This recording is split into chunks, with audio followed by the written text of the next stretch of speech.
周日長談深入時事話題，我哋今日嘅來賓係 Mr. David Emerson。我哋頭先咧係講地產嘅問題，跟住落嚟我哋下半段咧，我哋要傾下一個更為熱門嘅話題，亦都係我哋本身好切身嘅問題，就係我哋嘅醫療制度啦 ，health system。We are always very proud that we have the universal the health system, and I myself is a very benefits from this system a lot. But in recent years, one simple big question we got no answers at all and never improvement is the waiting time. What's wrong with it? Healthcare is one of those sacred cows in Canada where we know we have a good system and it's a fair system and it's publicly funded with a single payer and all of those kind of wonderful characteristics of our system. But there really is not an effective use of what I call market signals to manage the demand for healthcare. There is no reason why, for example, we shouldn't be permitting more Canadians who can afford it to access health care on a privately provided basis. We already have a two-tier system in the sense that people who can afford it just go across the border or to another country for their critical health care needs. That takes pressure, some pressure at least, off of the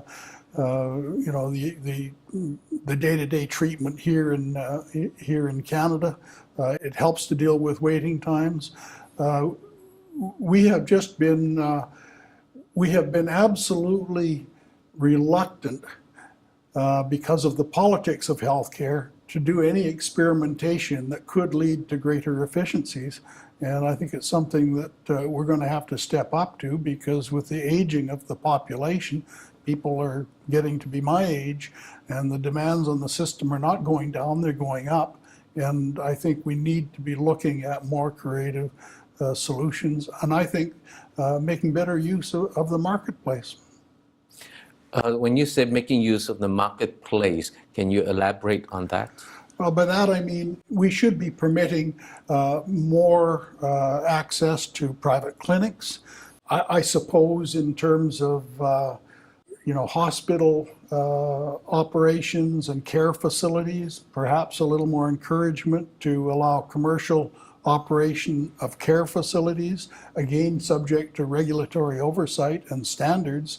But I really do think that we should be looking at how we can increase the supply of healthcare services, and we should probably be looking at the degree to which people who can afford it are actually paying enough for the health care they're getting, and look more at allowing people who want to pay more to have access to different kinds and levels of services.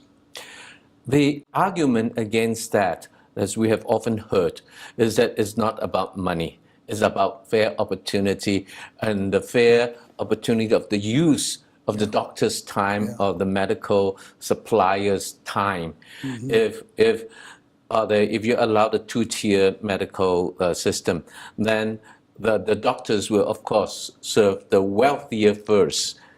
Is there a system where we can solve this argument?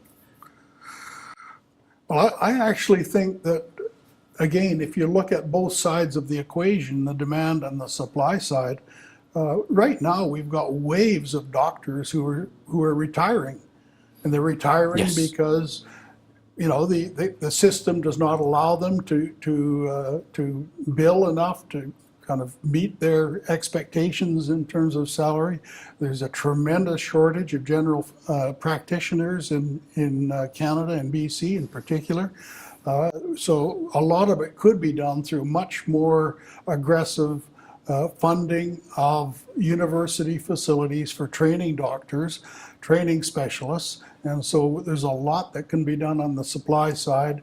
And I really believe that as long as you have some oversight and some segmentation of facilities so that everybody has access to very good health care, if there are those who want to pay more and get to another level, that actually should release resources to help out those who choose not to go to the top tier.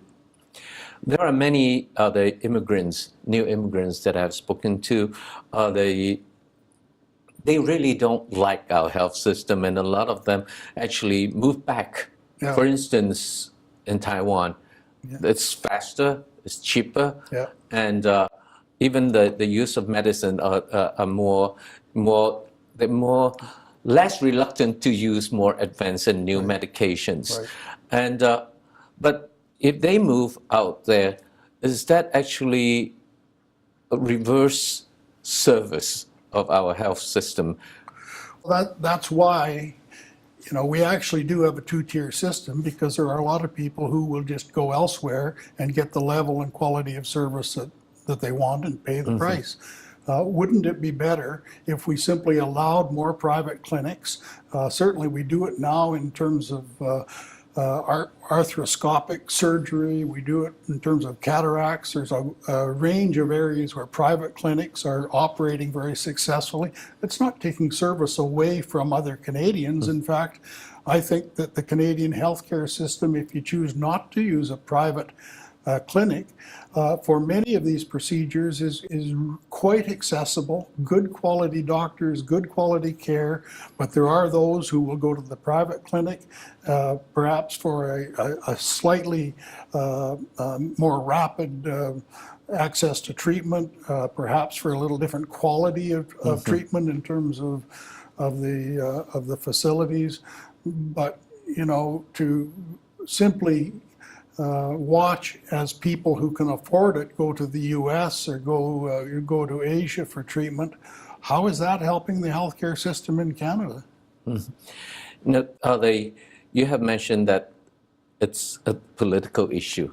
It's a political perceptions. Yeah. What is that political perceptions, and how can we provide different information so that we can shape that perception towards easier access to medical health? Yeah. It's the whole idea of universality has been a hot button political word or phrase for decades now, ever since Tommy Douglas introduced Medicare in Canada. Universality has been something that people relate to as a positive attribute of the healthcare system. And so I think you've got a lot of people with entrenched interests in the system who take a word like universality and they give it certain meanings that really don't flow from the concept itself. And an awful lot of money into the healthcare system goes into the payment of wages for workers, and we all want our workers to be well paid and well treated, but you need to manage our ability to be more productive in terms of provision of healthcare services. And there are an awful lot of institutional barriers to more efficient and more productive delivery of healthcare. So it's really, at the end of the day, it's the concept of universality. But is there any way that we can make sure that, or let people feel that they can rest assured that by having a two tiers, officially a two tiers service, will not take away the benefit or the rights of the poor? Well, I think you can, you can legislate whatever you want to, and I think the access of the poor to health care is a right that's pretty well accepted in Canada. And again, you establish the policy, you put a legislative framework in place, you put a oversight body in place to ensure that that universality is being applied universally and fairly, but you do allow some release valves so that people can get access for a higher payment to an alternative stream of care. It should not. There's no reason why it should take away from the the care to poor people, and indeed much of the equipment that could be used in a private stream could also be used for treatment of people who aren't paying the higher price. It's just a matter of managing the allocation of time on different pieces of equipment and different facilities. It can be done. Well, I think 2 tiers of the service supply will not take away the rights from the poor, but at the same time, I think currently we are punishing the people who have access to more financial resources to get faster or better service. But I go back again to the supply side. I know because I have seen my own physician retire, and I deal with lots of people who cannot get access to a GP. My these family days. doctor who took care of me 20 years retired. And I keep reading in the newspaper that there are thousands and thousands of doctors needed in the province, and there are thousands and thousands of young people who would like to go into medicine.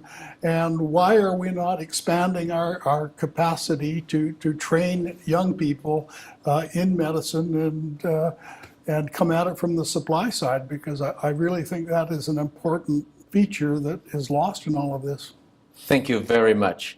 今日咧，我哋係哋請 David Emerson 嚟同我哋傾下兩個話題，一個係地產，一個係我哋嘅醫療制度。